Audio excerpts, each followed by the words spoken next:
Dearest Hugh. Oh, I've had the most dreadful luck. I feel terrible that you've been left alone all this time. The traitorous Dr. Gray tried to steal the annular spectrum, a ring I developed to allow perception and alteration of colour. Some call them impossible colours. Impossible for Dr. Gray, maybe. Anyway, something went wrong. I turned a strange shade and became invisible. The ring, it fractured, scattering coloured shards far and wide. I stayed at home for many weeks, watching, waiting, existing on this coloured plane. I couldn't speak to you, nor interact with anything in the mono world. So I left.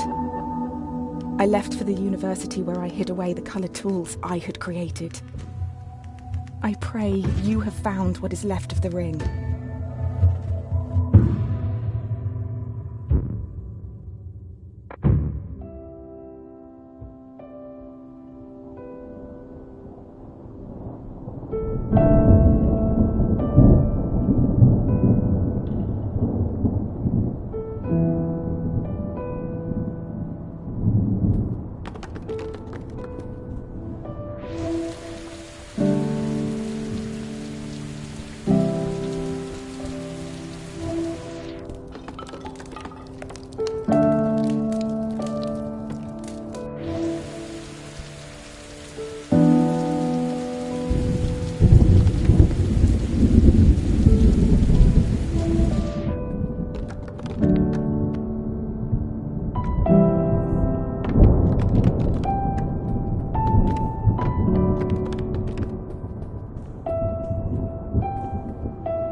Since the beginning, we have pointed to the sky and declared it blue. It is this shared vision, this unquestioned understanding which connects us. But are you really seeing blue the same way I see it? Perhaps blue is nothing more than a shade of grey to you. Perhaps everyone in this world sees nothing but shades of grey. Don't you see, Hugh? This is why we're here.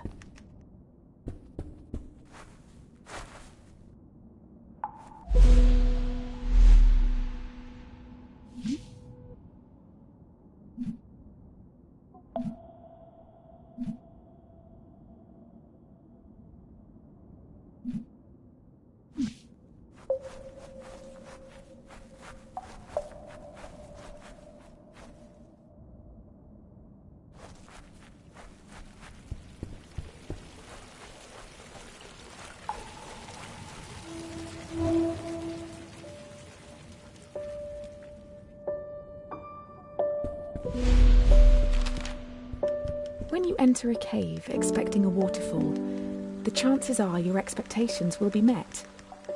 But if you discard those expectations, don't you think instead the cave will be full of surprises? I ask for you, Hugh, to abandon your expectations, to pull me back from the brink of unreality. I need you to see the world not for what it is, but for what it can be.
know, Hugh, that purple is at the very end of the visible spectrum?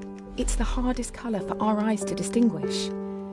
Now, imagine a shade one step further than purple, a colour beyond what we can actually perceive. We call these impossible colours. And I fear that this is where I currently reside. If reality is rooted in our perception, and you cannot perceive me, do I even exist to you? I'm sure that I do. I mean, you're reading this letter, or at least I hope you are.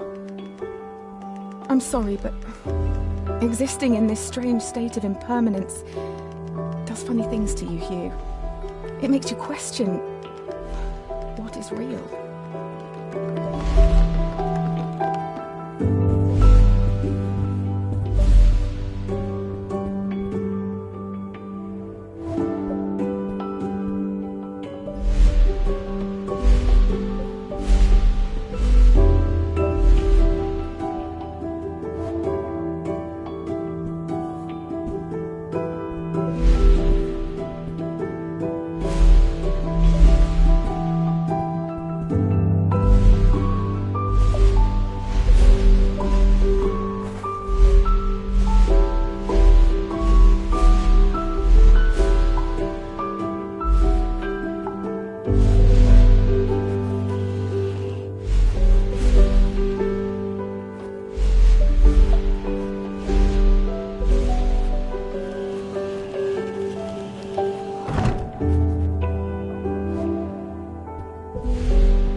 The university gardens were bathed in an earthy orange light when I first met Dr. Gray.